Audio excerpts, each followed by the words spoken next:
to the Fantasy Footballers DFS Podcast, coming to you from the Play Draft Studios, with your hosts, Mike Wright, Ben Cummins, and Chris Meaney. Ladies and gentlemen, boys and girls, children of all ages, I'm back, baby, and this is the Fantasy Footballers DFS Podcast. My name is Mike, the Fantasy Hitman Wright. I will be your host today. Got that bum Jason Moore out the door. And it's a good thing that I'm back, because today it's an exclusive. It's a very private, very intimate gathering and discussion with my current best friend of all time, Chris Meaney. How you doing, buddy? I'm doing good. Yes, it's nice to have you back. You know, we traded in Jason and Ben for you. So how does that make you? 2 for 1? Yes, Mr. Ben Cummins had some unfortunate work commitments that he could not escape from.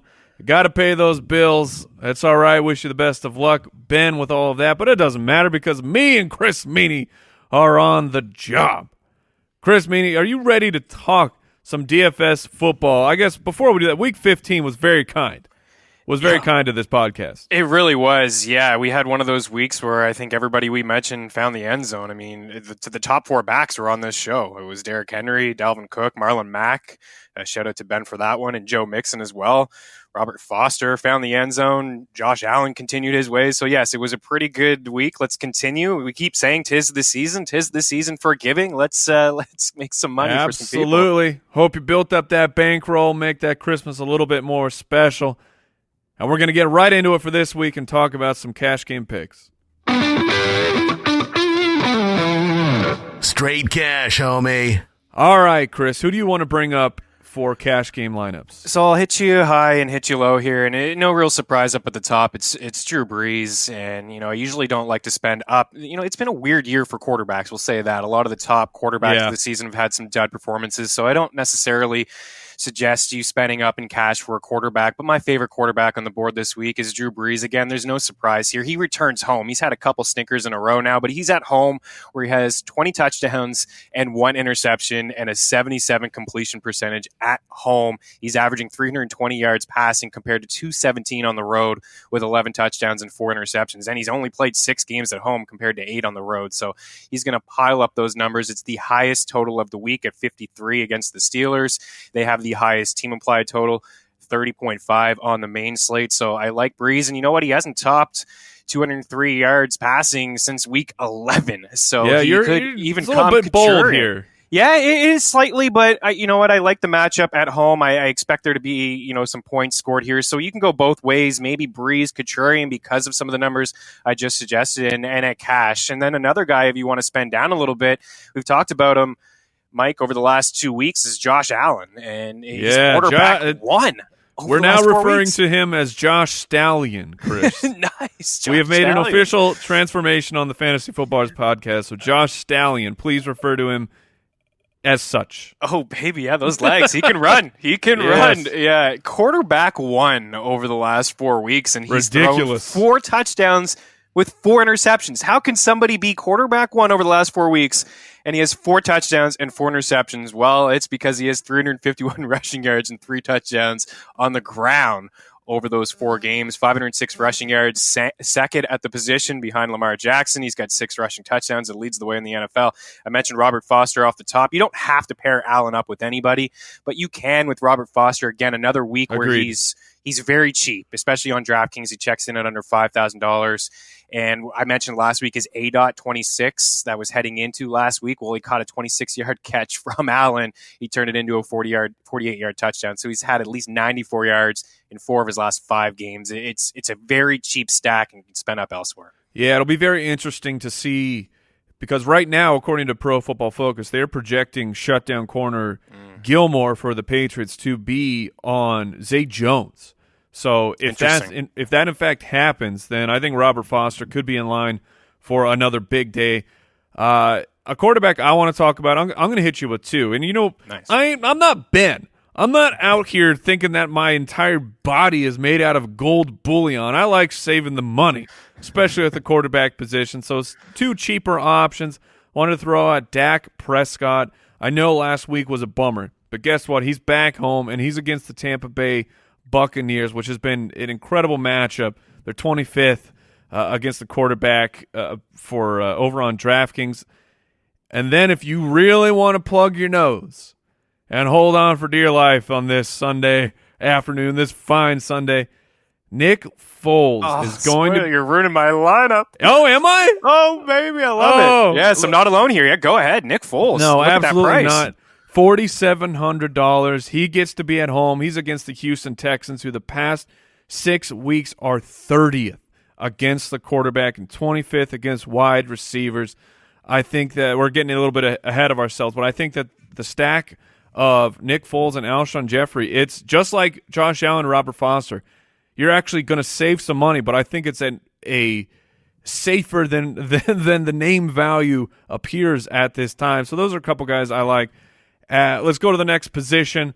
The running back, who you got, Meaney? Yeah, this is for Ben because he has all the money in the world to spend up for Ezekiel Elliott. Dude, I just made fun of him, but this is my top play of the week. How can it not be, right? Yeah. You look at last week and arguably his worst game of the season, at least since they acquired Amari Cooper, and what does he do? He has a solid floor, right? He ends up with 7 catches, 8 targets for 41 yards. If 120-plus yards, roughly in around that range with a few grabs because he has at least 5 catches in his last 6 games, if that's his floor, then fine. I mean, that's a great, solid floor.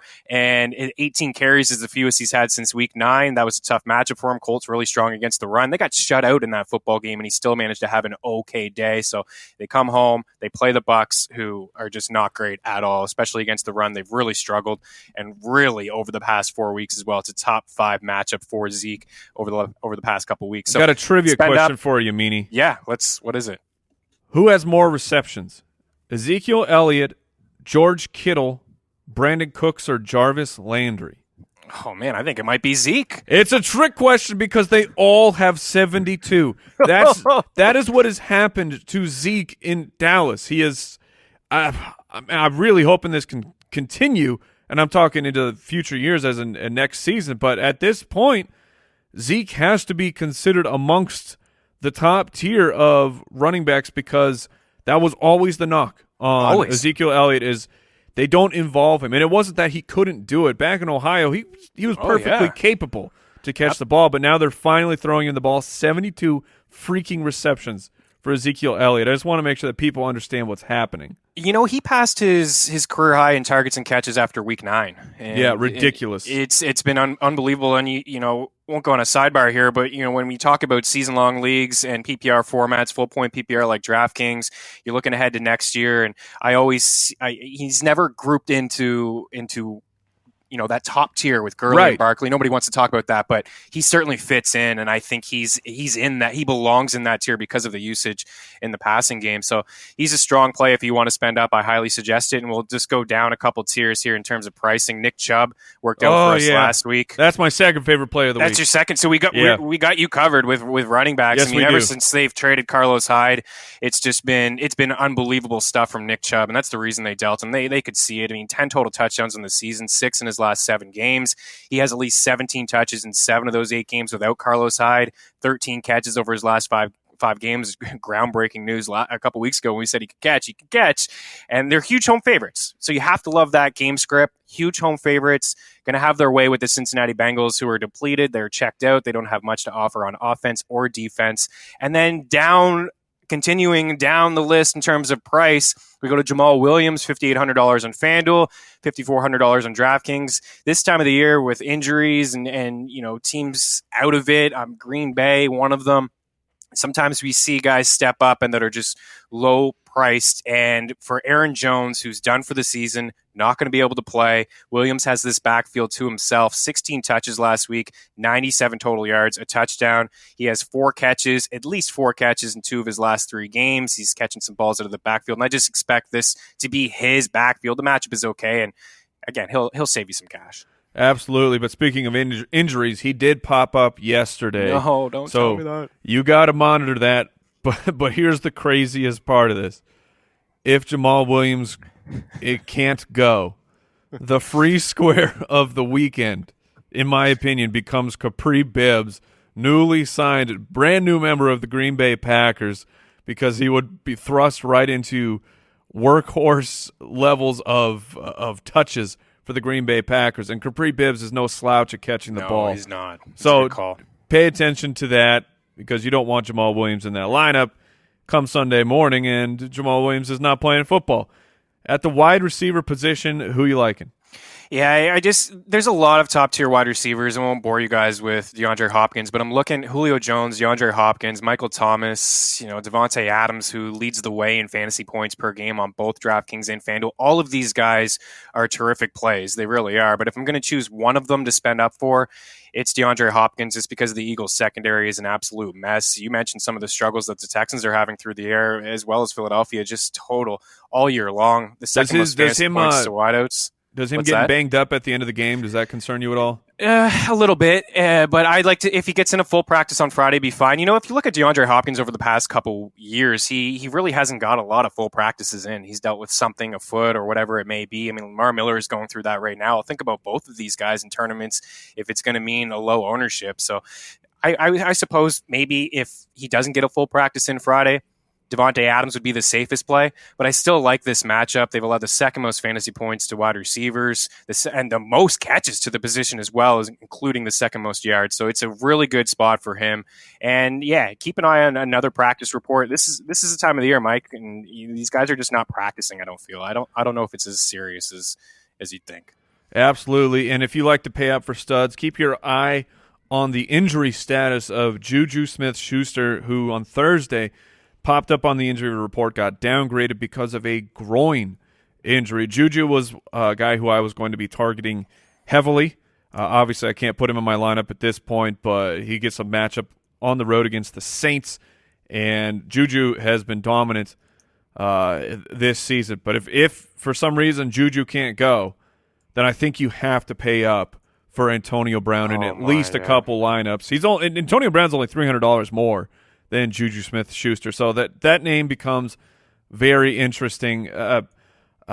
Moving it on to the running back I apologize, the tight end position.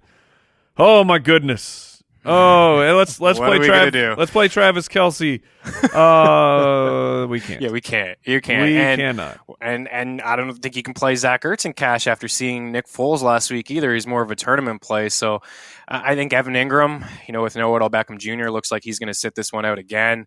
Sterling Shepard has moved out wide instead of the slot. He's had put together a couple stinkers in a row. So for Evan Ingram, last week, 12 targets, 8 catches, 75 yards. He's got at least 66 yards in 3 straight games. So it's not fantastic. We'll cheap it out a little bit more at the tight end position when we get to tournament plays, but $5,700. And if you're playing, over on FanDuel, that's not bad. In DraftKings, $4,600. It's okay. Yeah, absolutely. And the defense, there's actually a lot of defenses that I like. So which one are you starting out with? I like the Vikings. The last time we saw them, they had 9 sacks. The last time they played Detroit, they had 10 sacks. Detroit has been much worse offensively since that time, and it was only 6 games ago where these two teams met up. So I like the Vikings, but you're right. Again, this time of the year, you could go anywhere at defense, and there's a lot of good, solid mid-tier price defenses out there. Yeah, like the New England Patriots at home. I get that Josh Stallion cannot be tamed, and he's letting loose, but he's also letting loose with multiple turnovers every single week. The fact that they are only $2,500 over on DraftKings absolutely blows my mind. Blows my mind. Super cheap. Before we jump into the tournament picks, I want to thank today's sponsor, Pristine Auction. You know who they are, Pristine Auction, the absolute best sports memorabilia site in known human existence. This is where I get all of my sports memorabilia. I never worry about how authentic a signature is from Pristine Auction because they use the best signature authenticators in the business. And you're getting incredible prices. We talked about the patent that bankroll for the upcoming Christmas season. Well, Pristine Auction, that's where you need to go to get the most unique gift that you could possibly think of. Charger fan, boom, Keenan Allen signed jersey. You know they got him. Arizona fans, David Johnson signed jerseys. They always have those. You got to check it out. They have hundreds of new things up every single day. Pristine Auction, PRISTINE auction.com. It's completely free to make the account, and when you do it, please let them know that the Fantasy Footballers DFS Podcast sent you. Let's move it on to the tournament pick. Tournament picks? Tournament picks and plays at the exact same time. You down with GPP? Are you down with GPP? It seems like Chris Meaney is getting down with Ben Roethlisberger. Juju is needs this to play. True? Though. Juju needs to play. Juju needs to play for me to roll a Big Ben. This is 100%. marked. Mark, read the fine print. Yeah, no kidding. Listen, again, there's a lot of places that you could go at the quarterback position this time of the year. There's a few written up in the DFS Ultimate Pass. For Big Ben, I need to see Juju play 100%. But you know what? I think that, again, I think Breeze is going to be able to put up some points. You know, Vegas is saying they're going to put up 30, so Ben's going to have to throw the football. James Conner looks very, very doubtful. And the Saints are a hard team to run against. I know Jalen Samuels had his way last week with the Patriots run defense, not fantastic. So I think Ben will have to throw the ball a ton in this game. And, you know, he has the potential to go toe-to-toe with Drew Brees if he needs to. And I understand he's the highest priced quarterback on DraftKings and on FanDuel. So maybe he'll come with a lower ownership, and it is that high total that I'm after. So you can go at Big Ben. And another guy that I'm kind of interested here is Baker Mayfield. Now, I like Nick Chubb so much that I'm not going to have a ton of exposure to Baker Mayfield, but my thinking here is that I feel a lot of people will be in on Nick Chubb. And for whatever, I feel like Chubb can still have a game without finding the end zone. If he doesn't get his number called in the red zone, and maybe Baker Mayfield has a couple touchdown passes, he's going to be able to last return time value. He played the Bengals. Who are awful. Nick Chubb had two of those touchdowns, or had two touchdowns, but Baker still had 4. Yeah, Baker had 4, so it's a good spot. The high team implied total, 27.5, and the overall total is at 44.5. And if Cincinnati had anybody on offense, it'd be a little bit higher than that. No A.J. Green, probably no Tyler Boyd. So I think Baker Mayfield can do enough in this matchup, and Cincinnati have allowed the second most points overall and the second most points to quarterbacks. So it's a decent spot for him, and he checks in pretty cheap too, Mike. $6,100 on DraftKings. Yeah, I don't blame you for that thought process. I've kind of given all the cheaper quarterbacks. I'm considering, I mean, I guess if I'm speaking out loud, that means I'm actually doing it. But debating through the merits of Sam Darnold at $4,900 against the Green Bay Packers. I mean, he's at home. Yep, don't hate it. Playing a little bit better. The last 6 weeks, the Packers check in 14th against the position. But like I said, I'd rather go down to Nick Foles, I guess, yeah, exactly. after working through it.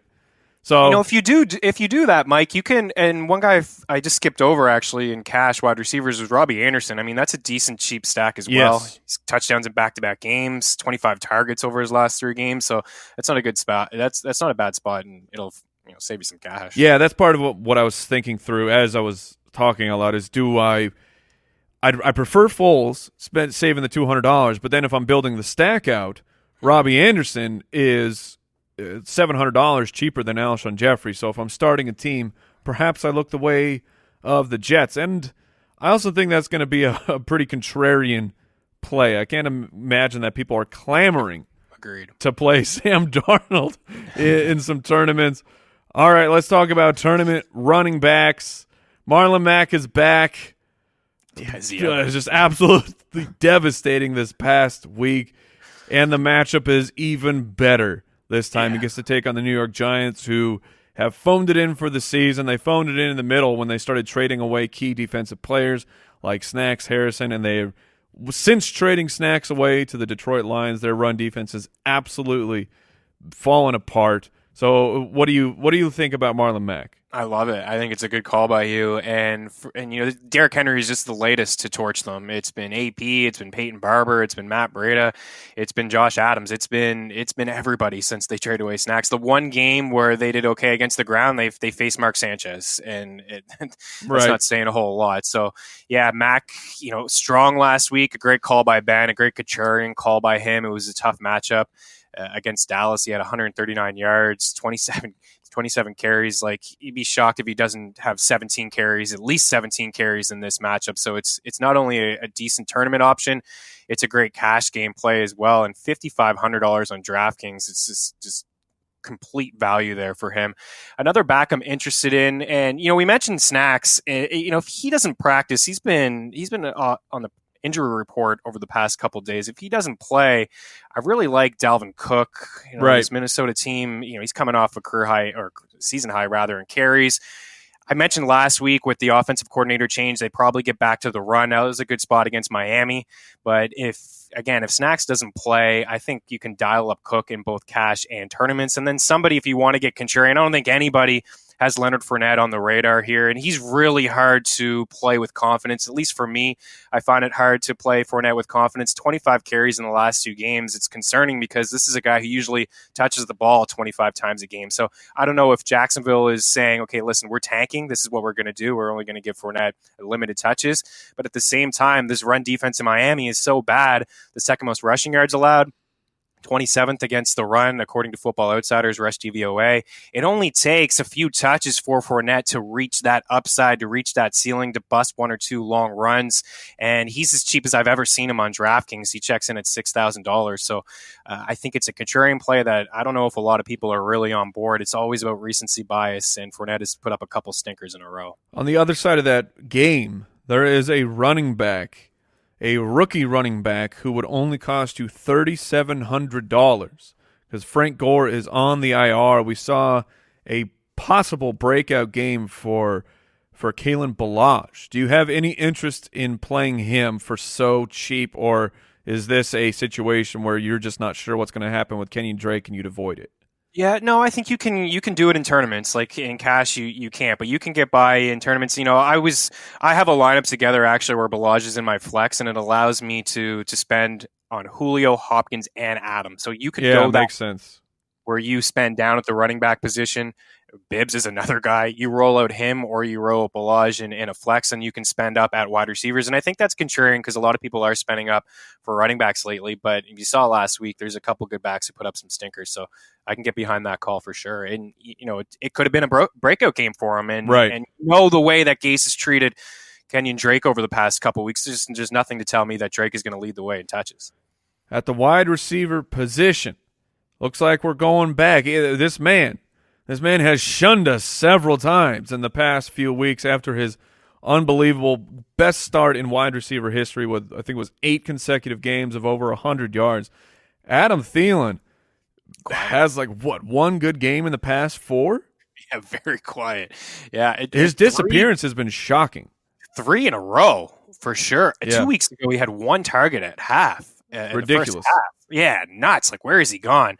And I mentioned Minnesota wanting to run the football. So I look at it both ways. Again, if Snacks does play, I like Thielen a little bit more. And if he doesn't, then I'm going to roll out Dalvin Cook, and I'm not going to think twice about really anybody else in this offense. But for Thielen, his price has dropped so much because of those games, Mike, where he's $7,600 on FanDuel. And if you play on FanDuel, that is extreme value at the wide receiver position, $7,800 on DraftKings. So I look at this matchup as one that's okay, is one that I think Slay will be on Diggs. So he gets away from that matchup. And as I said, I think they'll run the football, but if there's no Snacks, I'm going to roll him out there. And then the other one is Jeffrey, who I like. We've already really kind of touched on him, but his last 4 games with Nick Foles have been pretty good. You go all the way back. He didn't play with Nick Foles earlier in the season because he was hurt, but you go look at throughout the playoffs. And for Jeffrey last week, 8 catches on 8 targets, 160 yards. Now in his last 4 games with Foles, 26 targets, 19 catches, 379 yards, and 3 touchdowns. That's 6.5 targets per game and 94 yards per game. And you mentioned Houston and their struggles. Yeah, the 7th most passing yards allowed and the most passing yards allowed to quarterbacks over the last 4 weeks. So he's in a good spot. I really like the Baker Mayfield call this weekend. And if you're going to stack him, of course you're thinking, well, Jarvis Landry, but do consider rookie Antonio Callaway down here at only $3,900 on DraftKings. In 3 of the past 4 games, he's hit at least 62 yards or had a touchdown, or sometimes both. He's been coming on. Of course, 2 weeks ago was the absolute stinker against Carolina. But besides that, things have started to turn around, I believe, for the young man, and this offense is emerging. And like I said, I just like Baker so much. It's just trying to get a cheap piece of that action. Yeah, all right, let's talk about tight ends. There's There's a lot of stinky ones you can go with. It's kind of I'm choosing to believe this is fun now. It's not so much fun in your season-long league, but when you have the choice right now in DFS of just saving so much money at the tight end position, there's a lot of options. So who do you like going with? Yeah, Gerald Everett is a cheap one on DraftKings, $2,900, $4,800. Wait a minute, he's $2,900? He's $2,900 in DraftKings. You better get him in your lineup. He's cheaper than the guy I want to go with. Perfect. I have him in a lot of my lineups. Listen, Jared Goff has looked really, really bad over the past couple weeks. I don't suggest him as a strong GPP option in Arizona. I do like what they've done on defense, at least through the air this season. But over the past couple weeks, I've noticed Everett is trending up. He's got 14 targets and 9 catches in his last 2 weeks, and getting some looks inside the red zone when they get in there. Look, I think Goff is really missing Cooper Kupp. I really do. And for Everett, he's got 3 touchdowns in his last 5 games, $2,900 on DraftKings. He's just like an automatic play for me, and I'd even think about him in cash, to be honest with you. The guy I wanted to feature here, I like Chris Herndon a good bit, but Blake Jarwin, I thought I was saving some cash with Blake Jarwin at 3,000, but apparently Gerald Everett says I'm on a much better offense and I'm being involved. But for Blake Jarwin, 7 targets in the past 2 weeks. Since Jeff Swaim has gone out, Blake Jarwin has really stepped up to be the actual go-to guy for the tight end. It's a very small body of work thus far for Blake Jarwin, but 2 weeks ago against Philly, 7 for 56, 4 for 45 this past week against the Colts. He is Dallas's guy at the tight end position, and that offense is playing a lot better since Amari Cooper is around, despite the 0 points that they put up this past weekend. But Gerald Everett at $2,900. I mean, that's it's not bad. That's not too bad. And the other guy who I've was strongly considering for my lineup at the end of the show, David Njoku, only $3,800. The Cincinnati Bengals, 28th against fantasy tight ends on the season. They can be beat. Yeah, right? He's all over the DFS Pass, Njoku. Right. I love his price. Good, I love it. Both on DraftKings and on FanDuel. You can get by with a mega Brown stack this week. You could put Chubb in because you mentioned his receiving yards and the receiving touchdown he had against the Bengals. You can get by with playing all these brownies, and they're all fairly cheap. Absolutely. So let's DST. Who's the DST that you like in the tournaments? I just mentioned the Browns. I mean, I kind of like the Browns. What is this Browns podcast? This is gross. It is, but they're playing meaningful football at this time of the year. When's the last time you were able to say that? So I like the Browns. As mentioned, there's nothing to offer from Cincinnati. I mean, Joe Mixon has had 2 back-to-back career games in terms of touches, and if you're the Browns, you just stack the box against them. But you want to spend, even more down. This worked out for everybody last week. Was the Falcons? I mean, the Falcons. They jump out. They're not facing Cam Newton this week, so I mean they jump out in the price board. They're $2,300. That's not a bad option. I mean they had 30+ points last week. They were in the Millionaire Maker line. Right, and I don't. They'll be owned in tournaments, but the Miami Dolphins at home against Jacksonville and Cody Kessler.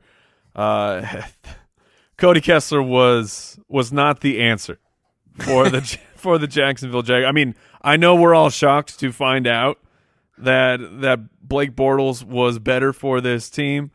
No kidding. But here we are, and so the Miami Dolphins are a pretty strong play. All right, let's talk about stacks.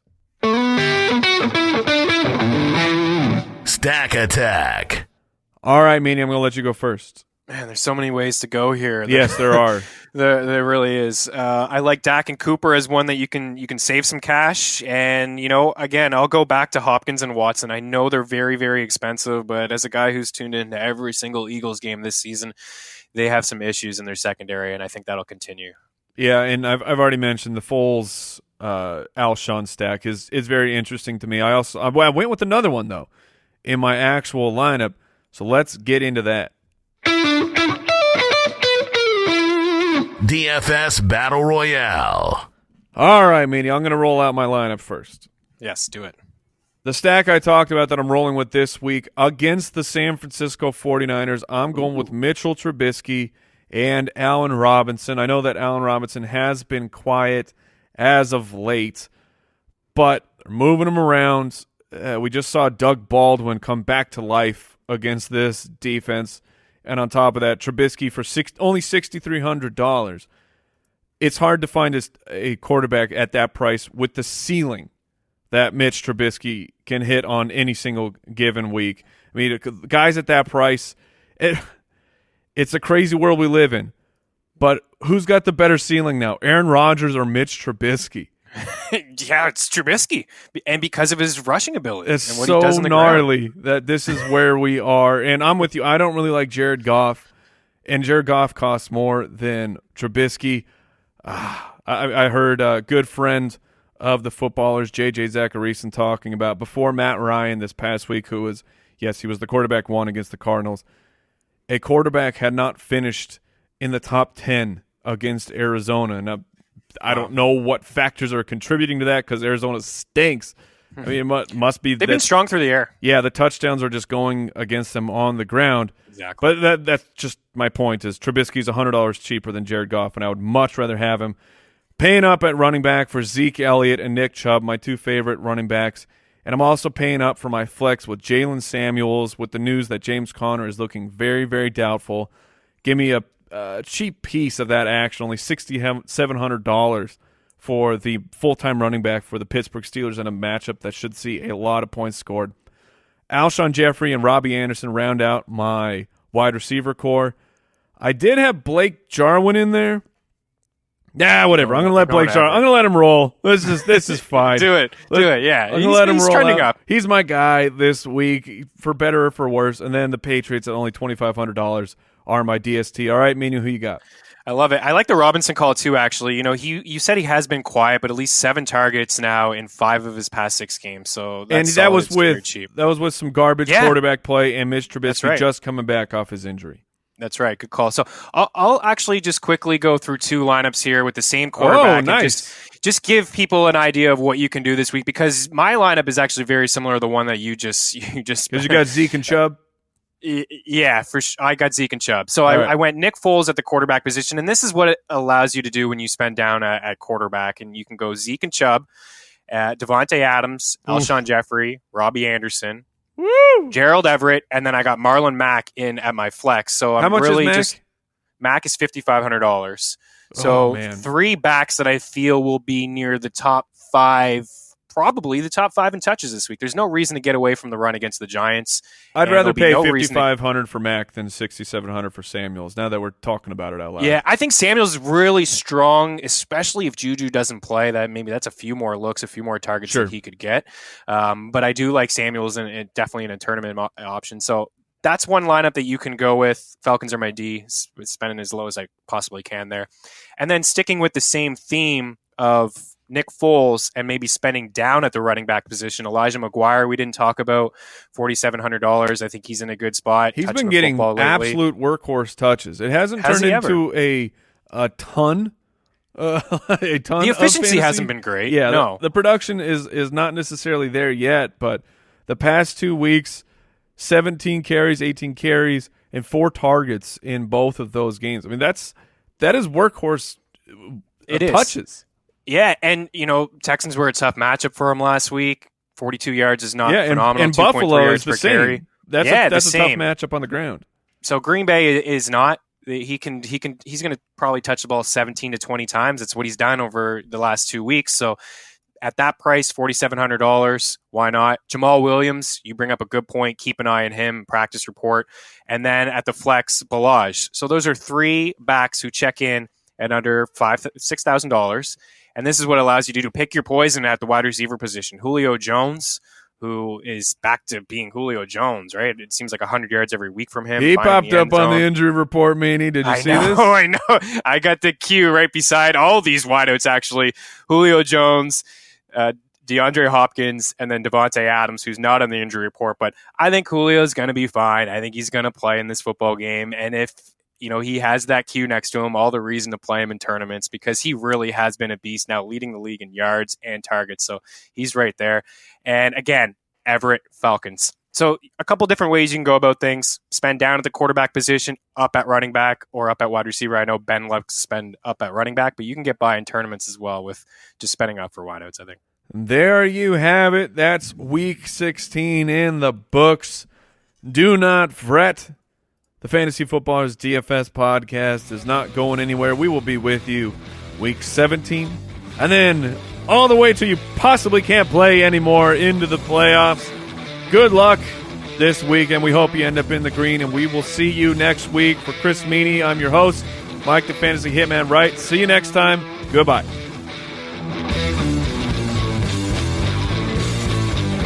Thank you for listening to another edition of the Fantasy Footballers DFS Podcast.